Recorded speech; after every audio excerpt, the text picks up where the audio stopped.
자, 이어서 모놀리식과 마이크로 서비스 아키텍처에 대해서 살펴보도록 하겠습니다. 지금 이 교환은 여기에 있어요. 여기서 네트워크 책의 부록에 있습니다. 자, 모놀리식 아키텍처 또는 모놀리스 아키텍처와 마이크로 서비스 아키텍처에 대한 이해가 없는 경우 개발이나 협업, 의사소통에 차질이 생길 수 있습니다. 이번 챕터에서는 이 두 개가 어떻게 다른지 가볍게 살펴보는 시간을 가져보도록 하겠습니다.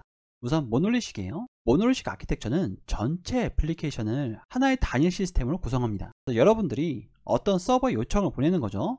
로그인 페이지를 줘 라고 하면 서버가 DB에는 갈 필요가 없어요. 로그인 페이지 같은 경우는요. 그럼 서버가 그대로 로그인 페이지를 클라이언트에게 주게 됩니다.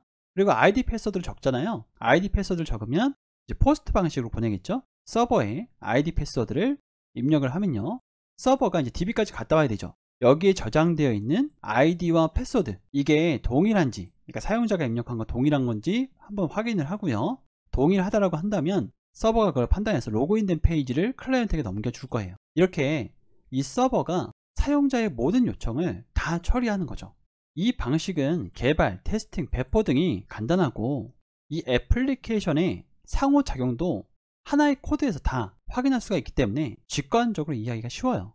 제가 하나의 코드라고 설명을 했는데 이 하나의 코드라고 한다면 레파지토리 하나를 얘기하는 거예요. 그러니까 폴더가 다르더라도 적어도 레파지토리 하나에서 또는 어떤 폴더, 상위 폴더에서 전부 다 확인이 가능하다는 거죠. 하지만 모놀리식 아키텍처는 시간이 지남에 따라서 애플리케이션의 복잡성이 증가하고 유지보수 업데이트가 어려워질 수 있어요. 예를 들어서 제가 앞에서 설명해 드렸었던 저희 서비스인 이 스터디인 서비스 같은 경우에도 처음에는 모놀리식으로 개발을 했었어요. 근데 저희 회사가 커지고 여기에 붙는 서비스들이 점점점 많아지니까 계속 여기다가 서비스를 붙여서 개발하는 게 어려워졌습니다. 왜 그러냐면 저희가 처음에는 개발자 3명이서 이걸 개발했었거든요. 근데 이제 팀이 생겼어요. 프론트엔드 팀과 백엔드 팀이. 근데 만약에 모놀리식으로 개발을 하면요. 프론트엔드 개발자도 여기에 들어와야 되고 백엔드 개발자도 여기에 들어와야 돼요. 그런데 이거를 구동시키기 위한 지식은 백엔드 지식에 가깝단 말이에요. 그렇다 보니까 프론트엔드 개발자가 백엔드까지 어느 정도 알아야 이걸 함께 할 수가 있는 거예요. 근데 마이크로 서비스 패턴으로 갈라놓으면 프론트엔드 소스 코드는 프론트엔드 개발자가, 백엔드 소스 코드는 백엔드 개발자만 이렇게 분리를 할 수가 있습니다. 또 이게 아니더라도 예를 들어서 저희 채팅 서비스도 있는데 이 채팅 서비스는 다른 서버에서 서비스를 하고 이미지는 또 이 서버에서 서비스를 하고 게시판은 또 이 서버에서 서비스를 하고 이렇게 다 각각 분리할 수 있어요. 그러니까 사람이 많아지면 많아질수록 이 모놀리식에서는 협업하기가 힘듭니다. 이렇게 모놀리식 아키텍처는 시간이 지남에 따라 복잡성이 증가하고 유지보수와 업데이트가 어려워질 수 있어요. 예를 들어서 게시판 서버나 채팅 서버가 있다고 한다면 여기 투입되어 있는 백엔드 개발자는 이것만 신경 쓰면 되죠. 여기에 투입되어 있는 백엔드 개발자는 이것만 신경 쓰면 돼요. 그런데 이걸 모놀리식으로 합쳐 놓으면 간섭이 일어나기 때문에 거의 모든 코드를 바라봐야 된다는 피로도가 증가하게 되겠죠. 유지보수도 굉장히 어렵습니다. 내가 소스코드 하나 수정하면 이 서비스에 영향을 미칠 수도 있기 때문에 그래요. 이렇게 분리를 해놓으면 예를 들어서 게시판은 죽더라도 채팅 서비스는 계속 돌 수가 있거든요. 예를 들어서 에어비앤비처럼 숙박 서비스를 제공하는 앱을 모놀리식으로 구현하게 되었을 때 DB 서버가 다운되어 버리거나 배포에 문제가 생겨 일부 기능에 문제가 발생할 경우에 전체 서비스가 마비되는 현상을 막을 수가 없죠. 그런데 마이크로식으로 분리를 해놓으면 어떻게 돼요? 마비가 되더라도 결제는 되고 채팅은 되는 거예요. 메인 서버가 죽더라도요. 자, 밑으로 한번 내려가 보도록 하겠습니다. 여기 파이썬 코드가 있죠? 우리가 실습해봤던 대로 복사해 놓고 한번 돌려보도록 할게요. 제가 여기 테스트라고 이름 지어 놓고요. 제가 이 소스 코드는 공유해 드리지 않을 겁니다. 저희 페이지에 그대로 있으니까요. 여기서 비주얼 스튜디오 코드를 열고요. 여기서 컨트롤 N, 컨트롤 S 001.py 라고 하고요. 붙여넣겠습니다. 자, 여기서는 메인 페이지도 돌아가고 있고 로그인 페이지도 돌아가고 있고 보더도 돌아가고 있는 거예요. 게시판도요. 자, 그 다음에 저장하고요. 서버를 돌리도록 하겠습니다. python 001.py. 자, 서버 돌아가고 있고요. 크롬을 열어서 실행시켜 보도록 할게요. 8000번을 접속하면 로그인 게시판 뜨죠. 로그인 누르면 로그인 페이지가 뜨고요. 메인 페이지로 돌아가고요. 게시판 누르면 게시판 페이지가 떠요. 그런데 하나의 서버에서만 돌아가고 있죠. 자, 이번에는 마이크로 서비스 한번 실습해 보도록 하겠습니다. 이거는 죽이고요. 컨트롤 C 눌러서 자, 리프레시 누르면 서비스가 죽었죠. 일단 개념부터 설명해 드리고 다시 소스 코드로 한번 설명해 드려보도록 하겠습니다. 이런 두 개는 닫고요. 자, 밑으로 내려와서요. 마이크로 서비스는 이렇게 되어 있는 거예요. 클라이언트는 처음에 웹 서버에 가서 웹 페이지를 받아옵니다. 받아오고요. 그 다음에 채팅을 사용하면 채팅 서버로 가서 채팅을 하게 돼요. 그리고 돌아오고요. 이미지가 필요하면 이미지 서버로 가서 이미지 받아오게 되죠. 다시 돌아오고요. 이런 식으로 여러 개의 서버를 나눠 놓는 거예요. 이렇게. 자, 이러면 어떤 한 페이지가 죽어도, 그러니까 예를 들어서 웹 서버 페이지가 죽더라도 채팅은 계속 할 수 있는 상황이 되는 겁니다. 자, 밑으로 내려가 보도록 할게요. 마이크로 서비스 아키텍처는 작고 독립적인 서비스들로 분리하는 거예요. 각 서비스는 자체적으로 개발되고요. 또 자체적으로, 그러니까 이거 하나만 이제 배포가 되는 거죠. 배포될 때는 다른 것까지 다 배포가 되는 게 아니라, 그쵸? 그리고 다른 서비스와 네트워크를 통해서 통신하게 됩니다. 이 방식은 유지보수 확장성이 용이해요. 그리고 개발팀을 작게 분할할 수 있게 해주고요. 독립적으로 작업할 수 있게끔 해줍니다. 그래서 어떤 문제가 생겨도 서비스 전체가 마비되는 현상은 일어나지 않게 되는 거죠. 근데 모놀리식으로 서비스가 마비되는 것을 방지할 수도 있어요. 이것도 그런 해결책들이 있습니다. 그러니까 어떤 게 꼭 정답이다 이렇게 가져가는 것은 위험합니다. 여러분들 상황에 맞게끔 서비스의 특성에 맞게끔 개발하시면 됩니다.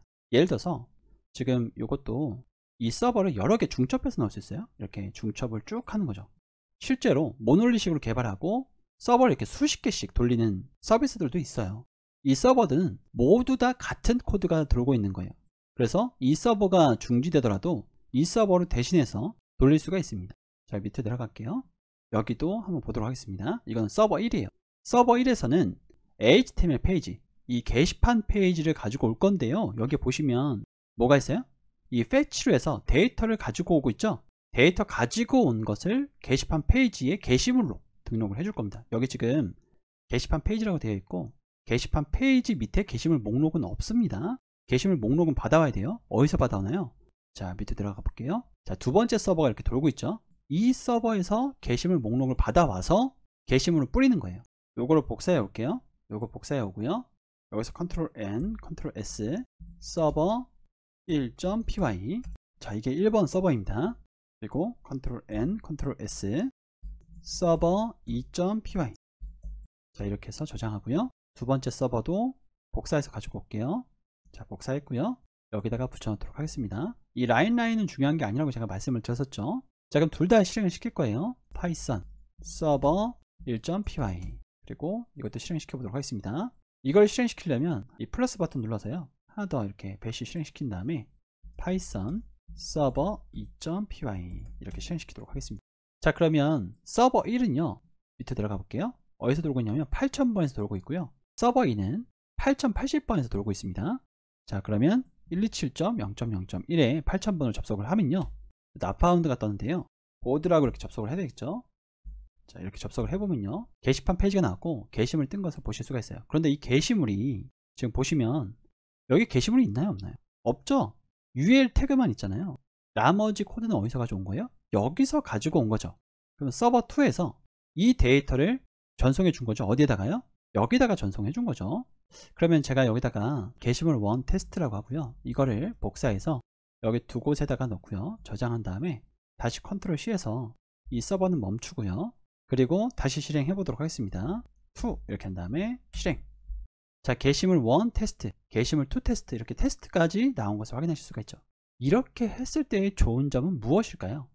예를 들어서 지금 여기는 사실 HTML 코드만 서빙하고 있죠. 그러니까 지금 파이썬이 이걸 서빙하고 있지만 실제로는 프론트엔드 개발자가 이 프론트엔드 소스 코드만 개발해서 이 서버 1에다가 올리는 거예요. 그리고 항상 앞에서 설명해 드렸었던 RESTful API, 그 API 명세표를 가지고 이렇게 개발을 하는 거죠. 그럼 프론트엔드 개발자는 백엔드 소스 코드를 알 필요가 없어요. API 명세표를 가지고 협업을 하는 거죠. 또 마찬가지로 백엔드 개발자도 마찬가지입니다. 백엔드 개발자는 여기서 뭐만 해주면 되는 거예요? 프론트엔드 소스 코드가 무엇인지 알 필요가 없어요. 여러분들은 API 명세표에 되어 있는 대로 누군가가 접속을 하면 그 데이터를 전달해 주기만 하는 소스 코드를 작성하면 됩니다. 그러니까 분업이 가능해지는 거죠. 자, 다시 돌아와서요. 밑으로 내려가 볼게요. 이 두 가지 방법은 각자 장단점을 가지고 있기 때문에 무엇이 더 우월하다고 말할 수는 없습니다. 현재 상황을 고려해서 적절한 방법을 선택하셔야 돼요. 논의하시고요. 모놀리식 아키텍처를 사용하면 좋은 경우는 제품과 비즈니스의 속도가 중요한 경우, 그리고 팀의 규모가 5명 미만으로 작은 경우, 그리고 새로운 제품의 MVP 버전을 구축하는 경우입니다. 그런데 이게 절대적이진 않다는 거 꼭 기억해 주세요. 그리고 마이크로 서비스 아키텍처를 사용하면 좋은 경우는요. 긴급한 프로젝트가 아니고 장기적인 안목을 가지고 개발하고 있는 경우, 그리고 제품의 확장성과 신뢰성에 대해서 많은 고민이 필요한 경우, 그리고 세밀한 분업이 가능한 경우, 그리고 기존 모놀리식 앱에서 성능상의 문제 또는 보안상의 문제, 이런 것들이 발생해서 애플리케이션 일부를 분할할 필요가 있는 경우, 이런 경우에 이 아키텍처를 사용하시면 좋습니다. 자, 이번 시간은 여기까지 하도록 하겠습니다. 감사합니다.